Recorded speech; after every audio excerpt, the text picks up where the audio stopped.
Scene 2. Scrooge goes home. Hold it quiet. There. Off now. That's it. Hi. Black as pitch. The house of Ebenezer Scrooge. Yes, here's the key.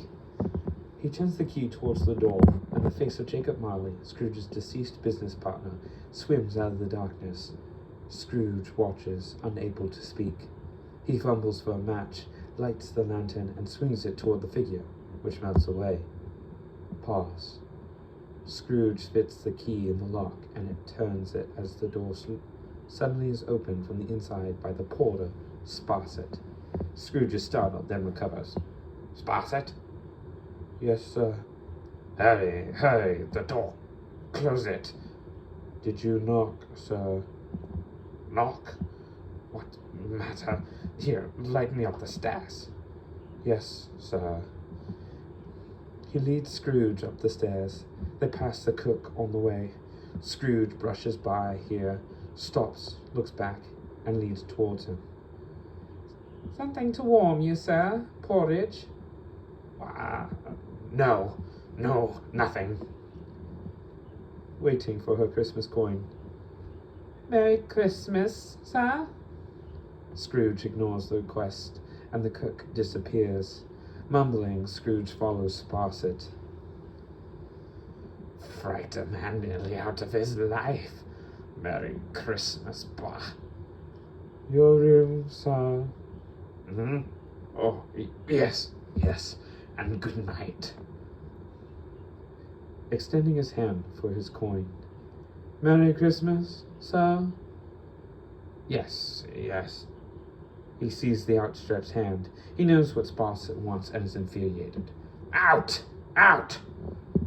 He closes the door after Sparsit, turns toward his chamber, and discovers the charwoman, a woman hired to do cleaning, directly behind him.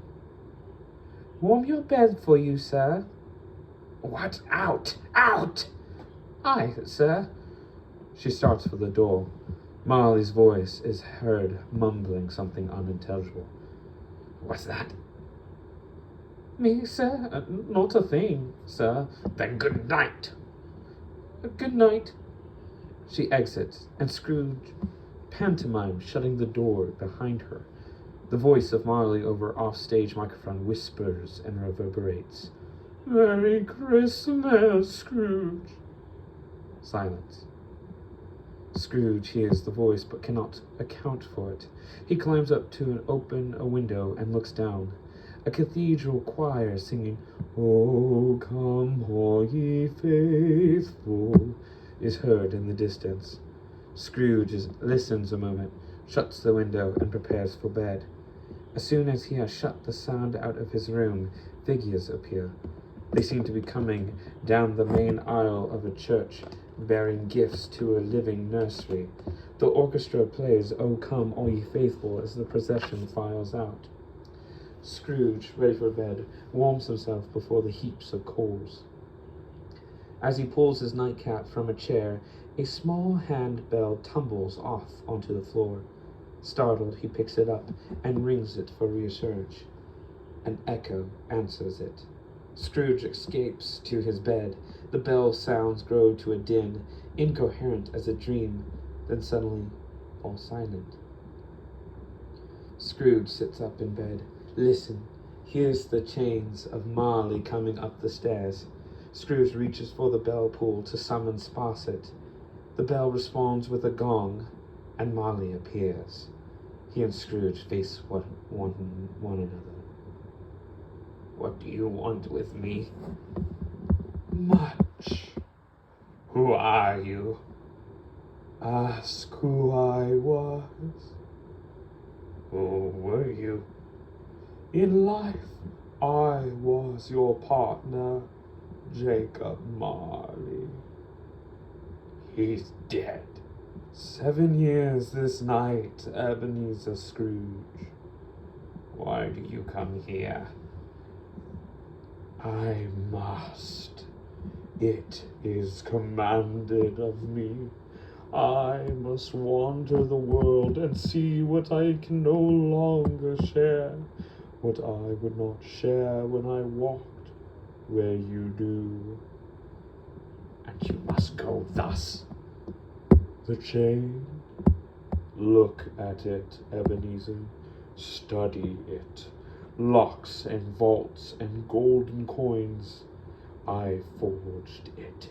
Each link, each day when I sat in these chairs and commanded these rooms. Greed, Ebenezer Scrooge. Wealth. Feel them, know them.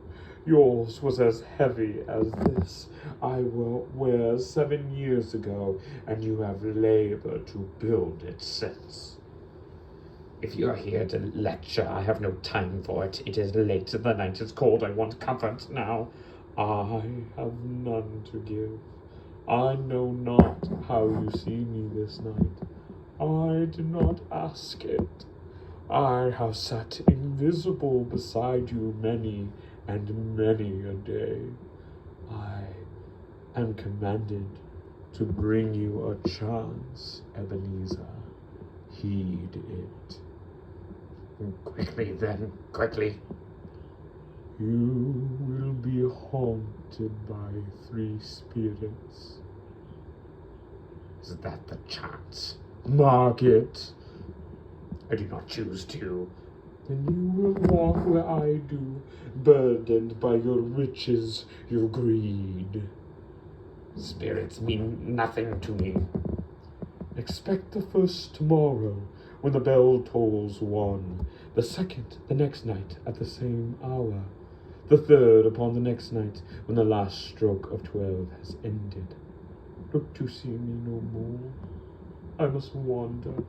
Look that for your own sake you remembered what has passed between us. Jacob, don't leave me. Jacob, Jacob. Good night, Ebenezer. At Marley's last words, a funeral procession begins to move across the stage. A boy walks in front. A priest follows, swinging a censer. Sounds of mourning and the suggestion of church music are heard.